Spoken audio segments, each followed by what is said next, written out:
All right, hey folks, tonight we're taking a look at the Ultra Slick from Black Hills Designs.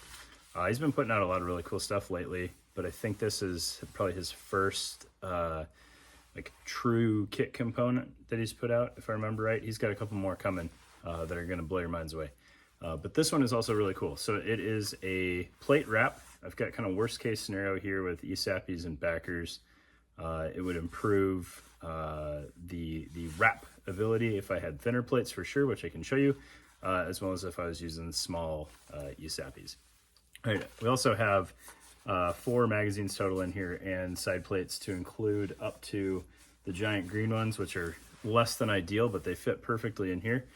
So let's get it on the table and take a look at it. It's pretty unique construction, and it's not the most intuitive thing for donning and doffing. So if you want something straight up out of the box that's ready to throw on, this may not be it, but for a lot of other folks, I think you guys will be pretty impressed. All right, so fair warning going into this thing, Black Hills Designs did send me this plate carrier to take a look at and kind of give him my thoughts on it as it comes into production. So it is a very, very unique plate carrier. I don't know that I've seen another one done quite like this. And that may shy some folks away, which is totally understandable. All right. So I really can only show you it loaded with any decency kind of standing up, and that won't last for very long. Like, it kind of needs to be worn to reach full capacity well. But you can see front and back ESAPs and backers. We've got 2 mags on each side and a MSAP side plate over here and the old giant green ones on the other side. It'll fit both pretty well. I didn't spend enough time to really torque down the MSAP plate there, but it definitely works. And the green one is kind of at the max capacity there. But again, it does fit mags front and back on the Cummerbund. So once I kind of pay this out and spread it open, it'll make a little bit more sense to you guys. Because I was pretty confused too, as he was kind of teasing this thing to me about exactly how it works.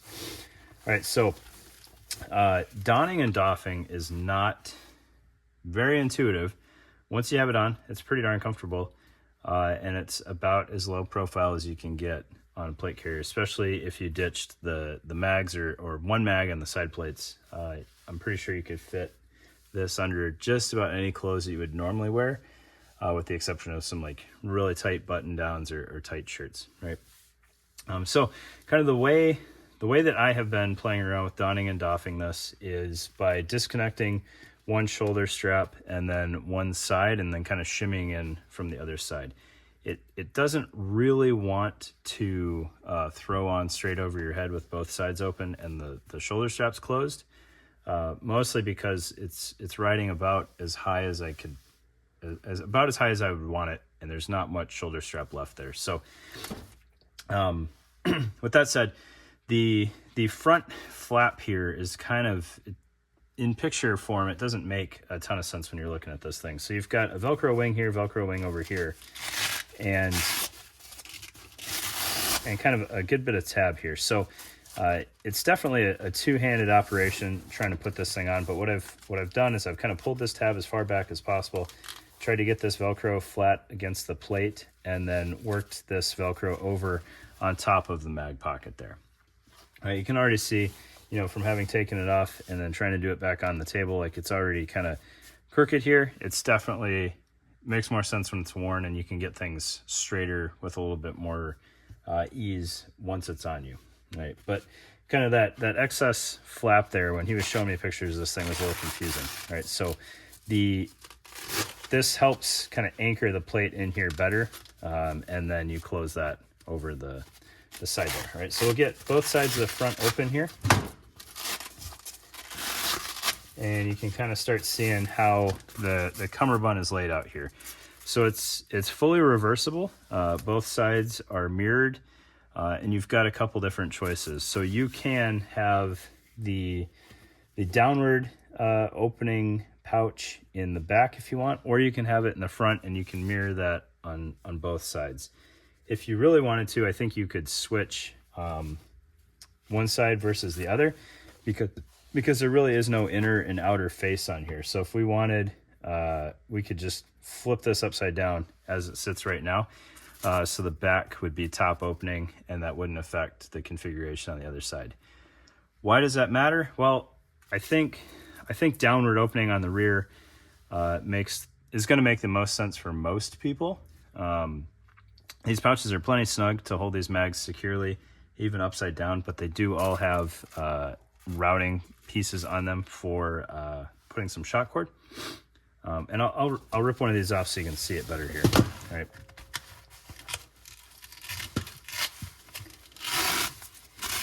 You're going to want most of the adjustment to happen in the back. And if you're a pretty small dude and you're not running magazines or side plates, it's definitely going to cost you that rear pocket to get that further and further in the back. And kind of that's like the maximum adjustment that you could have in the back. That mag is not going to sit very happy there. It's resting on the plate, so you wouldn't want to have that full. If you had something like a flashbang or something that took up a little bit less width, you might be able to finagle that in there and have it a little bit closer to the plate. I probably wouldn't want that bottom opening because there's not going to be much tension on that flashbang, but if you had a top opening on the back, that would work pretty well, I think. All right, so we'll get this off of here, and you can kind of see how the cummerbund is laid out here. So your two end pouches open in opposing directions. This is fixed length webbing here, and that is, I'm sorry, that is not fixed length webbing. That is elastic, but it is fixed in place. That's what I meant to say. All right, so elastic on the wide portion there, that is of a fixed length, aside from the stretchiness of it, and then your tie-down loops inside and out if you want pull tabs on those. And then kind of the entire length of this has lateral stretch, so even this Velcro portion is stretchy Velcro. You can see it's just the one layer there. It's like the Safariland leg strap material, so that does have some stretch in it. Not a ton. Most of the stretch is going to come from this elastic portion here that's your side plate pocket. However, the side plate pocket, the top and bottom of that are removable,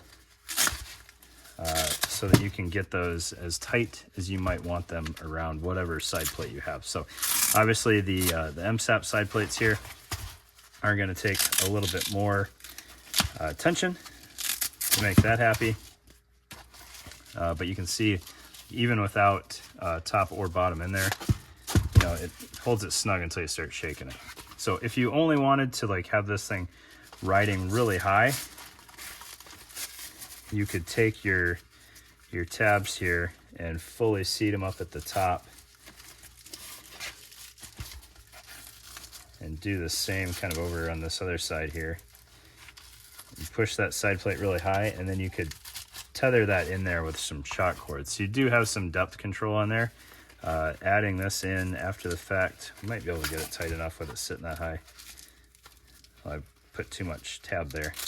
So the tabs are kind of sharing Velcro real estate there, but you can see without too much work, we made that side plate right higher, and then you can just balance that out with the tabs, right? So like I said, if you want this thing to be something that you throw on right out of the box or out of the bag, it's probably not the best plate carrier for you, because it does take a good bit of playing around with sizings, right?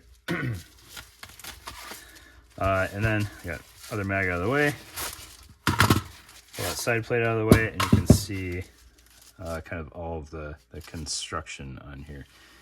All right, so all loop on the cummerbund, which means we can orient it like this, like that. We can flip it, you know, however we want it to sit. All right. At the end of the day, you're going to have one pouch that opens up and one pouch that opens down, and then your side plates to do whatever you want with side plates. All right, if you're feeling really squirrely, you could probably get yourself an insert. You'd have to have it custom made to fit in here, but just kind of for curiosity's sake, what would that look like with two mags in there? You could absolutely get yourself a 2 mag insert to work in that pouch. Like, that's not even tight right now. So that should work out pretty fine if that's what you wanted to do, right? Side plates might not be for everybody. And then if you're smaller, you could have that insert made, and that would give you much more adjustment on the cummerbund, because then you could take up all the slack all the way to this mag cell in the back, and you could do the same thing in the front. All right, so that may not be a half bad idea if you're a smaller guy or gal, right? So we'll get this other side of the cummerbund out of the way here. All right, there you go. Like I said, big old 6x6 green side plate. I think those are called 6x6. That's being really generous calling those 6x6 though. They are pretty large, right? So kind of step one in why this is a little bit of a challenge to don and doff is the cummerbund. You ultimately control all of the angles that these things leave the plate carrier at, which can leave for a little bit of finagling. I definitely recommend this being a buddy activity as you're initially sizing this thing, and then probably get yourself a chalk pencil and mark where things should be sitting in kind of your standard situation. All right, the shoulder straps are much the same way, so they are Velcroed in the front and the back.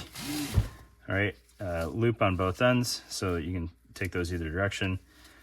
They are fairly short, so this was kind of the one I guess objective piece of feedback that I gave Black Hills Designs.